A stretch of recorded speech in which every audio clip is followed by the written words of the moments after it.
gives me great pleasure to follow from that great speech by Aaron Gilmore, a man that's making a big inroads into Labour and to Christchurch, and he will be the member for his seat at the next election, because this is a budget that sets up the national government to take to the people at the next election a very successful economy, an economy that is based on prudence but is also based on the individual ability of people in New Zealand to actually be successful and have a better income and a better lifestyle.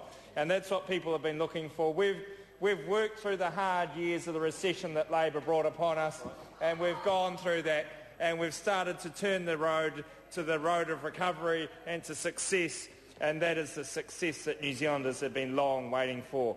And I think the salvation of this budget is the tax reform package that was part of the budget, and that is the bit that has been I guess the stunning point, and has actually stunned the Labour Party into silence, because over 9 years they had the ability to deal with that property sector and to set the right signals for New Zealanders, and they didn't do it.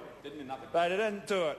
And time after time we heard about interest rates are going up because of property sector. That was their excuse. Never did they do anything to change the tax system. Never did they ever talk about it.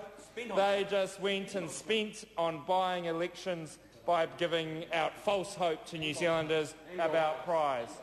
Yeah, and golf clubs and other things.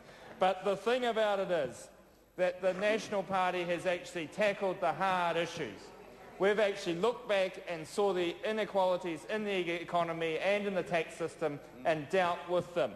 And we had to deal with some of our own people in doing that. And that's hard, but that shows a fair and fair-minded and successful government. And I think that's what the public have liked about what they've seen out of National in this budget. They've seen a government that's willing to tackle the hard issues, put the right signals and incentives into place, and is not afraid to make the right call for New Zealanders. And that is what this budget will go down in history for, as setting up the direction that we need. And when you look at some of the directional facts, 2/3 of those tax cuts are gone to reducing the bottom two rates. That's taking the lowest rate from 12.5% down to 10.5%, taking the 21% rate down to 17.5%. In other words, 2/3 of the tax cuts apply to people under $48,000.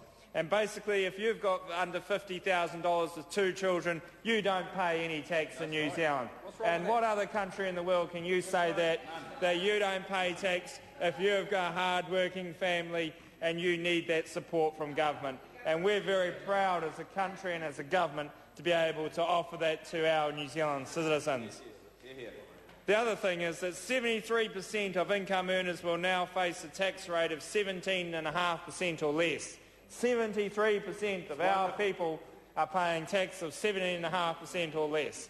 Nowhere do you see that kind of figure. That is great for people. It gives them the opportunity and the desire to succeed.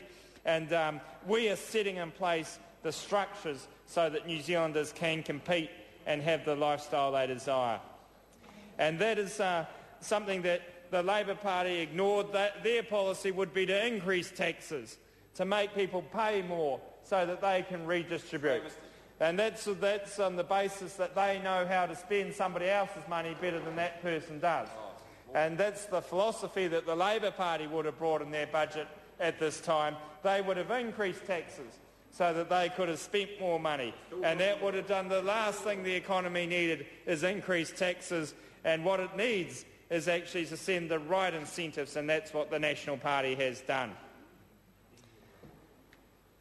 And some people may say, you know, why would you do tax cuts at this time? And that's what the Labour Party has been saying. But it is to send that signal. You know, we have got a lot of young New Zealanders out there that have got a choice between staying in New Zealand or going to Australia. And that choice will be determined by a number of factors. Some of them will be financial, some of them will be social.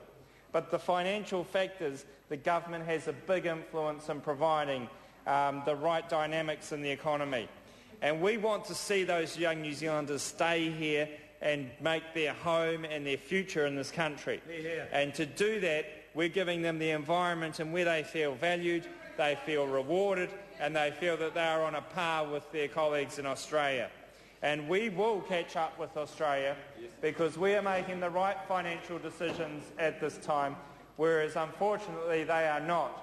And they will pay the price in their economic growth, whereas New Zealand's economic growth will be better than Australia's on a per capita basis as we go forward, looking at the position that we started from.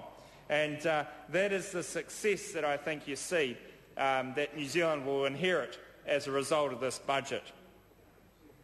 There will be some impact on those that have invested in the housing sector for reasons other than basic income growth, and that is to be understandable, but at the same time it is something that I think members of the people that have made that investment are very much aware of and are not necessarily finding so problematic, as they would have rather had that than the potential of a capital gains tax or something that had been floated earlier in the year by other parties that just weren't going to be a reality in this present economic environment. But when we look at the taxation part of the budget, that was a huge part of it, but there are some other very strong features in it. And in health and education, the National Party continue to increase the expenditure in those areas. And today at question time we heard from Tony Ryle, the Minister of Health, saying that the highest ever percentage of expenditure on health is this year. And that's a very strong statement to make in recessionary times, to be able to say that we are spending more on health than any previous government has ever spent on health. And that will deliver those kind of services, those kind of surgeries, those kind of medical primary care and tertiary care that Kiwis have been looking for in their health system. In the education field, you know, the changes around the operational grant for schools has been something that has been very welcome.